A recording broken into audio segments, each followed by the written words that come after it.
This is our second class on faith and sex. I think it's important to talk to young people fairly frequently about sex because culture bombards us with messages of sex all the time. And unfortunately, many of those messages are unhealthy. Basically, the message is do whatever feels good to you. Well, I think that this message kind of leads to a bit of selfishness and superficiality when it comes to sex. Do whatever feels good to you. Doesn't really matter what the other person wants. Whatever is good for you. I think Bible critiques this, and what I want to do in this class is get into that critique a little more, and also discuss the uniquely Christian theological term understanding or truth of the Trinity. The sex and the Trinity are two difficult topics to discuss, but put them together and it's great. It's easy to talk about. So here's how I ended up doing it. You go back to the Genesis creation account of human beings. Humans are created in the image of God. This is Genesis 1:26 and 27, I think. What does that mean to be in the image of God? Well, we discussed when man and woman are created, and the man ends up saying, finally, this is bone of my bone and flesh of my flesh. The one completes the other, and the other completes the one, and this mutual relationship of completion. And the two become one. And we discussed last time, what does it mean to become one? Well, we didn't discuss what the term one in this passage is. It's echad. E-C-H-A-D. And what's significant about this is that it means multiplicity within the one. This is what echad is. There's another Hebrew term, which is yahid, which means solitary one, numerical one. And it's interesting because later on in the book of Deuteronomy, you have one of the most important passages in the whole Bible. It says this, Deuteronomy chapter 6. Hear, O Israel, the Lord our God, the Lord is one. Love the Lord your God with all of your heart, soul, and mind. And the word that they use for one, interestingly, is echad, this multiplicity within the one. Didn't use yahid, which is solitary one. Why? Well, that's a mystery that people have been discussing for a very, very long time. Well, Christian tradition ends up saying that it used echad because God is multiplicity within the one. What does this mean to be multiplicity within the one? We know that God is one. This is fundamental to our faith, but there's also this multiplicity.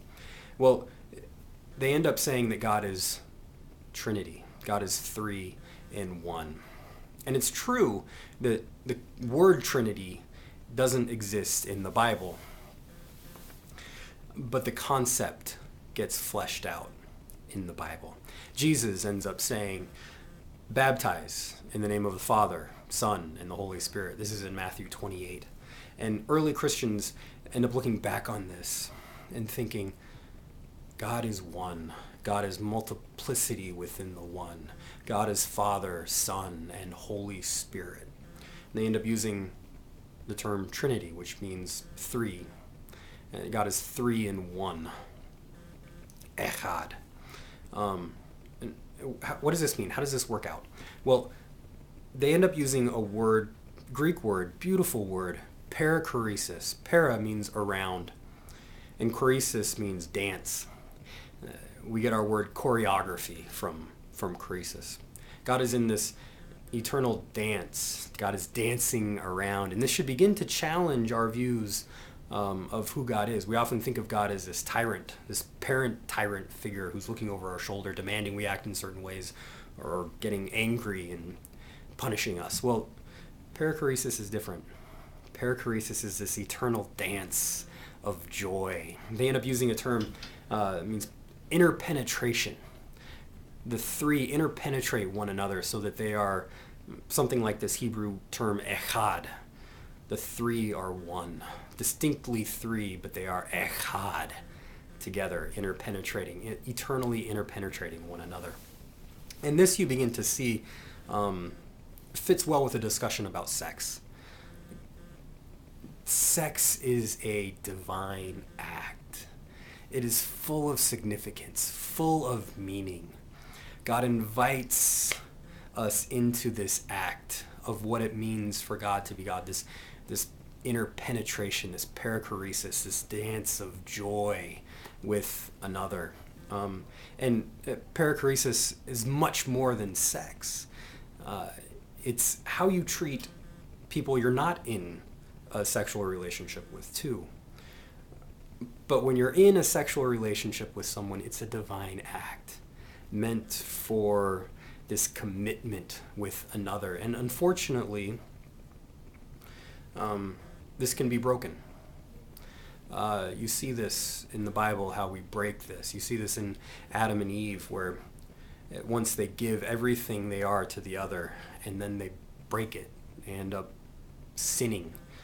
Separation between one another. They blame one another for their sins. And this leads to brokenness, separation. Well, God invites them back into this relationship, this imitation of what it means for God to be God, and this community of love for one another, of giving to one another. So we break it, but God invites us back into it. So those are kind of my thoughts and how you begin to discuss these two difficult topics with young people, sex and the Trinity.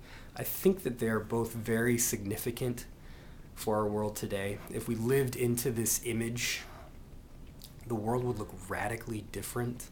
It has significance not just for sex, but in every relationship we have with one another. How do you treat other people? As if this image of God were true.